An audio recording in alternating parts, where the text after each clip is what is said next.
बिस्मिल्लाहिर्रहमानिर्रहीम। दुनिया में जो कौम भी तरक्की करती है वो अपने इल्म और फ़न और महारत की बुनियाद पे तरक्की करती है। मुसलमान जब दुनिया पे हुक्मरानी करते रहे हैं तो मुसलमानों ने इल्म, फ़न, किताबें और महारतों इनके ज़रिए से दुनिया पर राज किया है।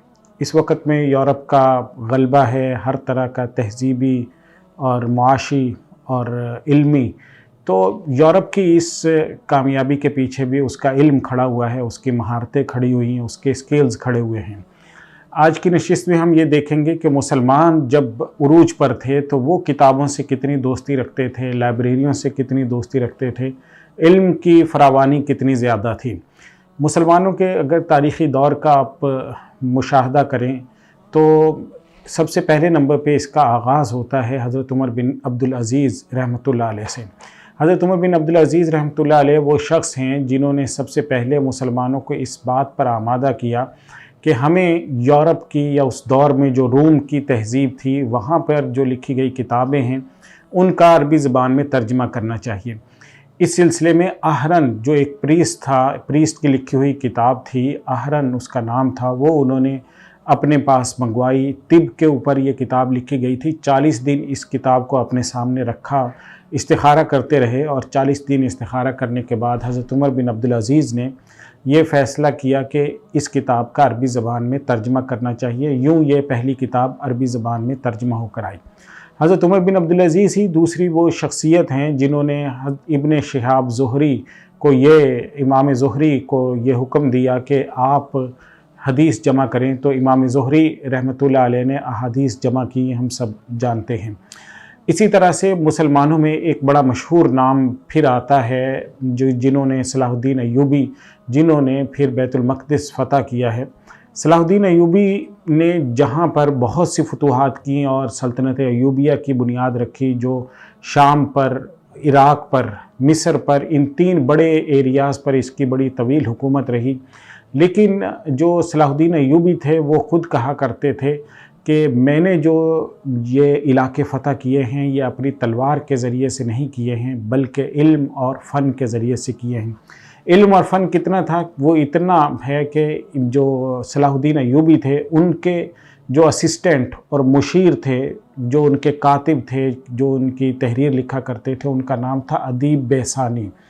ये इनके पास 1 लाख किताबें थी और ये उस दौर का सबसे बड़ा मजमुआ समझा जाता था किताबों का, जिन किताबों को ये पढ़ते थे और उस दौर के सबसे बड़े आलिम कहलाते थे। और इन किताबों के से इस्तिफ़ादा करके सलाहुद्दीन अय्यूबी ने फिर सल्तनत अय्यूबिया कायम की, मुसलमानों को क़िबला अव्वल वापस दिलाया।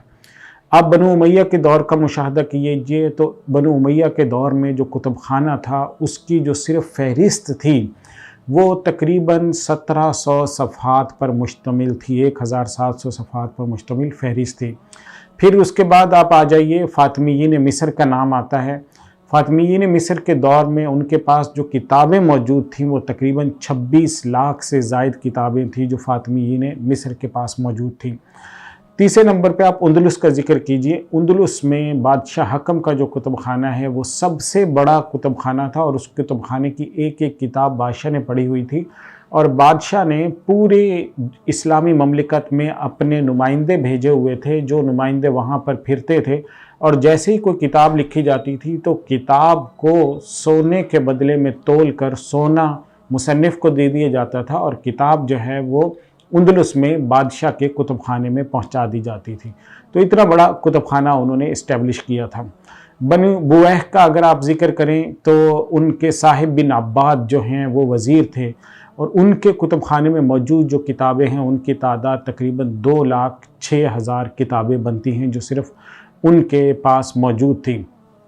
इसी तरह जो कागज़ ईजाद हुआ है, कागज़ के ईजाद से पहले दुनिया में खाल के ऊपर और पत्तों खुद के ऊपर लिखा जाता था। तो कागज़ की ईजाद हुई है हारून रशीद के दौर में और हारून रशीद ने हुक्म दिया कि जितनी भी किताबें मेरे दौर में हैं वो आज से सब की सब कागज़ पर लिखी जाएंगी और चमड़े पर और खाल के ऊपर या पत्तों के ऊपर किताबें नहीं लिखी जाएंगी।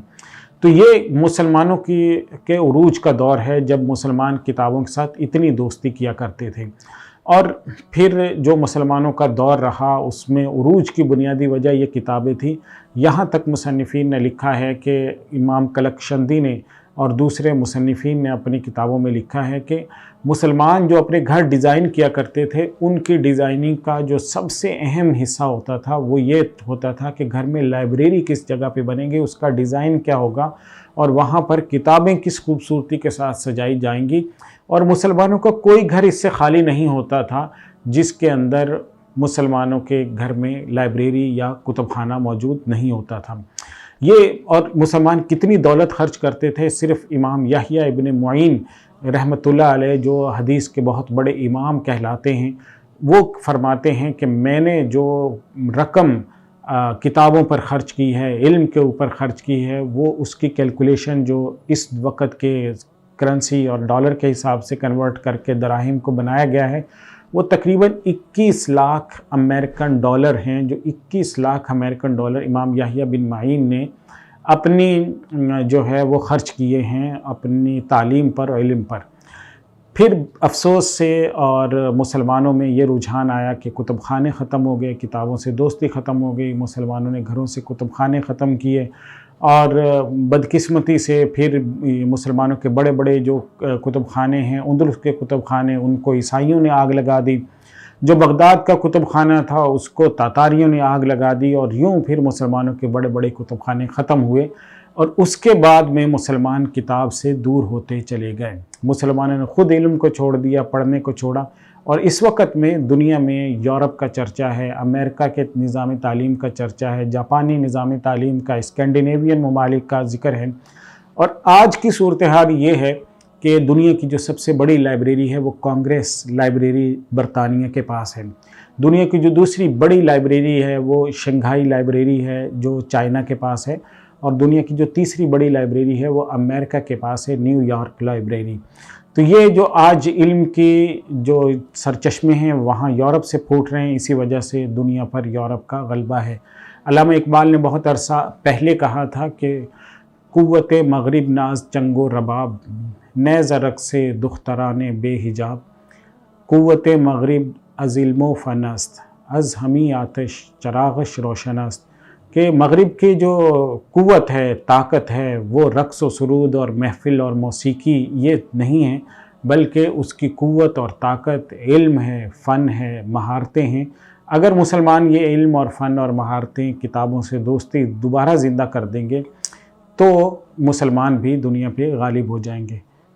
میسیج آج کا یہ ہے کہ ہمارے اور آپ کے پاس کتنی کتابیں ہیں، ہم نے سلیبس سے ہٹ کر کتنی کتابیں پڑھی ہیں، ہمارے گھر میں لائبریری ہے یا نہیں ہے، اور ہم نئی کتابیں پڑھتے ہیں یا نہیں، اور نئے علم کو، نئی مہارتوں کو کس قدر اپنے دل سے لگاتے ہیں۔ اسی سے قوموں کے عروج اور زوال کا فیصلہ ہوتا ہے۔